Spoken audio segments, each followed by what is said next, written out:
कभी आंसू, कभी आंखें, कभी शिकवे, कभी नाले, चेहरा केके का नजर आए। तड़प तड़प के गाने ने कई लोगों को ब्रेकअप से बाहर निकाला। तड़प तड़प के इस दिल से आह निकलती रही, तो कईयों का ब्रेकअप करवा डाला। लेकिन असलियत में केके ऐसे गानों को नापसंद करते थे। यानी अगर ना गाता केके तो तड़प से मदद कौन करता? अब सवाल उठता ही है, तो जवाब सोनू निगम का भी ले लो। जिस सॉन्ग से ये नफरत करते हैं वो खुद लेजेंडरी ए.आर. रहमान ने बनाया था। इतना ही नहीं, उस गाने में एक इंटरनेशनल आर्टिस्ट भी शामिल है। हेलो भाई लोग, मैं हूँ आपका ढिंचैक फैक्ट भाई। और अरिजीत सिंह को न सिर्फ अपने गाने पर अपनी आवाज से घुटन महसूस होती है। तो क्या अब अरिजीत संगीत से टाटा गुड बाय होने वाले हैं? आइए जानते हैं। नंबर 1, अजब आतिफ की गजब कहानी।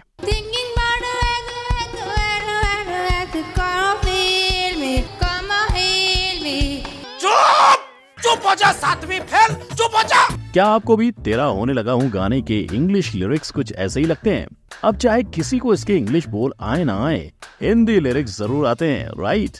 इसकी सबसे बड़ी वजह है आतिफ असलम की आवाज, जिसकी वजह से हम सभी ने इस गाने को ऑन रिपीट सुना है। तेरा होने लगा।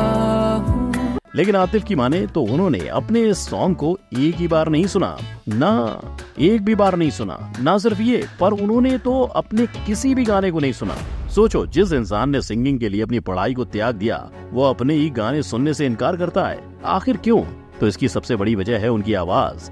जी हाँ, जिस आवाज को सुनकर हर कोई ख्वाबों में खो जाता है, उसी को सुनकर आतिफ डर जाते हैं। असल में ऐसा तब हुआ जब बचपन में आतिफ के पिता ने अपना घर बदला, और जब उस खाली घर में आतिफ शिफ्टिंग कर रहे थे, तब यूं ही गुनगुनाते हुए आतिफ को अपना ही इको सुनाई दिया।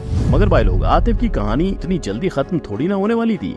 उन्हें अपनी इसी गूंजती हुई आवाज से प्रोत्साहन मिला और उन्होंने अपनी आवाज पे काम करना शुरू किया। इसीलिए आतिफ भाई न सिर्फ पाकिस्तान में पर आज इंडिया में भी वर्ल्ड फेमस हैं। नंबर 2, धूम मचा ले। कभी मुन्नी तो कभी शीला, कभी बदनामी तो कभी जवानी का जलवा नशीला। सुनिधि ने अपने करियर में सब देख लिया है। यानी आइटम नंबर्स का दूसरा नाम सुनिधि चौहान। राइट? रॉन्ग। क्योंकि अपने करियर में कई हिट पार्टी सॉन्ग्स देने के बावजूद सुनिधि उस सभी सॉन्ग से नाखुश हैं। अपनी गायकी की वजह से नहीं, मगर लोगों की वजह से। जब सुनिधि के पार्टी सॉन्ग हिट हुए, तब लोगों ने उन्हें सिर्फ एक पार्टी सिंगर की नजर से देखना शुरू कर दिया। लेकिन सुनिधि सही मायने में बहुत कुछ गाना चाहती थी। इसीलिए जब भी उनके पहले के पार्टी सॉन्ग्स या वल्गर लिरिक्स वाले सॉन्ग की बात आती है, तो सुनिधि उन्हें झट से मना कर देती हैं। हालांकि सुनिधि अपने काम को लेकर काफी गर्व महसूस करती हैं। आज भी जब वो स्टेज पे परफॉर्म करती हैं, तब उन्हें 2011 में रिलीज हुआ सॉन्ग आ जरा गाना ही पड़ता है। ऐसे ही सुनिधि ने कई किस्म के सॉन्ग्स ट्राई किए हैं और अपनी वर्सैलिटी के लिए जानी जाती हैं। सुनिधि सिर्फ बॉलीवुड तक नहीं रुकी, उन्होंने 2010 में फेमस एनरिके इग्लेसियस के साथ काम किया था। मतलब सुनिधि को सिर्फ एक पार्टी सॉन्ग सिंगर समझना शायद ना समझी होगी। नंबर 3, सोनू के सुर निराले। भगवान का दिया सब कुछ है, दौलत है, शोहरत है, इज्जत है, अगर कुछ नहीं है तो वो है टैलेंट की कमी, जो कि सोनू निगम में भर भर के मिलेगा। इसीलिए सोनू ने अपने करियर में इतने गाने गाए हैं, पर उन्हीं में से एक सॉन्ग है चिगी विगी। ना सिर्फ सोनू अपने गाए इस गाने को नापसंद करते हैं, पर सोनू ने इसका पूरा दोष ए.आर. रहमान को भी दे डाला। सोनू की माने तो जब ए.आर. रहमान ने इस गाने के लिए ऑस्ट्रेलियन सिंगर काइली मिनोग को लेने का फैसला लिया, तो वो काफी एक्साइटेड थे। मगर जब गाने की धुन बनी, तो सोनू को पता चला कि चिगी विगी की धुन एक मिस्टेक है। लेकिन फिर भी सोनू इस गाने को ऑन स्टेज कई बार परफॉर्म कर चुके हैं। अब चाहे सोनू को अपना गाया ये गाना पसंद नहीं, पर जनता ने इसे भी एंजॉय किया। अगर आप YouTube पे इस गाने की कमेंट सेक्शन पे जाओगे, तो आपको पता चलेगा कि भैया यहाँ तो सब फैंस ही भरे पड़े हैं। यानी गाने को बेकार कहने से पहले सोनू जी को कमेंट्स पढ़ने चाहिए थे। नंबर 4, रहना है तेरे दिल में। तड़प तड़प के इस दिल से आह निकलती रही। क्या आप इस सॉन्ग को किसी और आवाज में इमेजिन कर सकते हो? नहीं ना, मगर करना पड़ता। अगर तो लुट गए। अगर इस सॉन्ग के म्यूजिक डायरेक्टर इस्माइल दरबार केके को नहीं मनाते। कहानी तब की है जब इस्माइल ने केके को तड़प तड़प गाने के लिए अप्रोच किया। मैंने जब उसको तड़प तड़प के गाना गा के सुनाया, मगर इससे पहले केके ने बॉलीवुड में गाना नहीं गाया था, क्योंकि 1999 तक केके जिंगल्स की दुनिया में ही मशहूर थे। इसीलिए जब इस्माइल ने केके को ये गाना दिया, तब केके ने तुरंत कहा कि ये गाना तो मैं गा ही नहीं सकता, ये मेरी स्टाइल नहीं है।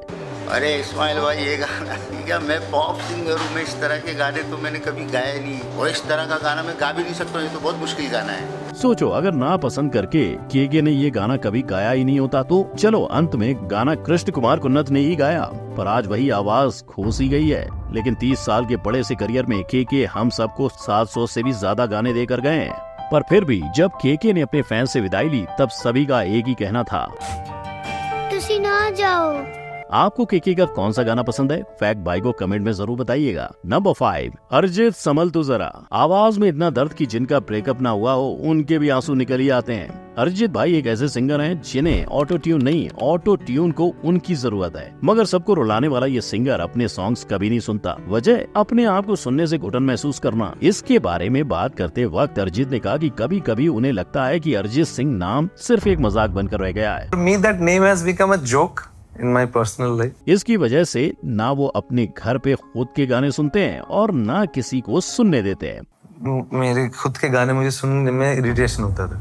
अब आप ही सोचो, जिस सिंगर के गाने हर दूसरे मूवी में सुनाई दे और जिसे सिर्फ 36 साल की उम्र में इतने सारे अवार्ड से नवाजा गया हो, उसे अपने गाने कहां से पसंद आएंगे? इनफैक्ट भाई लोग, अरिजीत को जो फेम आज मिल रहा है शायद वो उन्हें ना मिलती अगर उन्होंने आवाज ना तोड़ी होती। जी हाँ, पहले अरिजीत की आवाज काफी अलग थी और आज काफी अलग है। तेरे रुख से अपना और इसीलिए अरिजीत को सालों साल मेहनत भी उतनी ही करनी पड़ी थी। यानी सबको ब्रेकअप से बाहर निकालने वाला खुद अंदर ही अंदर किसी गम का शिकार है। नंबर 6, बचपन की श्रेया। 4 साल की उम्र में संगीत की विद्या और 16 साल की उम्र में देवदास में सिंगिंग डेब्यू। यानी बचपन से ही श्रेया ने अपनी जिंदगी संगीत को अर्पित कर डाली। पर भाई लोग, उनके बचपन की सिंगिंग में और अभी की गायकी में जमीन आसमान का फर्क है। ये बात श्रेया ने खुद कही जब वो अपने बचपन के दिनों को याद कर रही थी। गाना था पान खाए सैया हमारो, सौंगी सूर। और बचपन की नटखट श्रेया ने इस गाने को बहुत ही सादगी से गाया था। We were doing one song and I think I was 13 at that time and I was singing a song by Asha ji which is all expressions like full nakhra. और इसी का उदाहरण देकर श्रेया ने इस गाने के सही ढंग को भी समझाया। पान खाए सैया हमारो, सौवली सूरतिया होट लाल लाल, हाय हाय मन मल का को।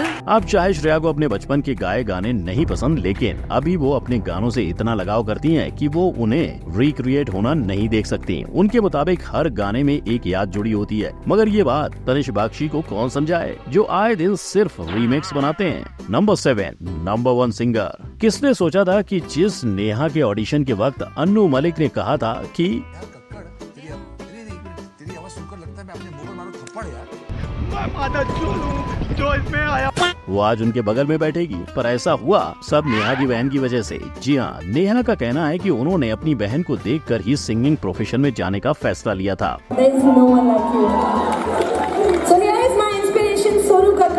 और भाई लोग, आपको बाबूजी जरा धीरे चलो गाना तो याद ही होगा।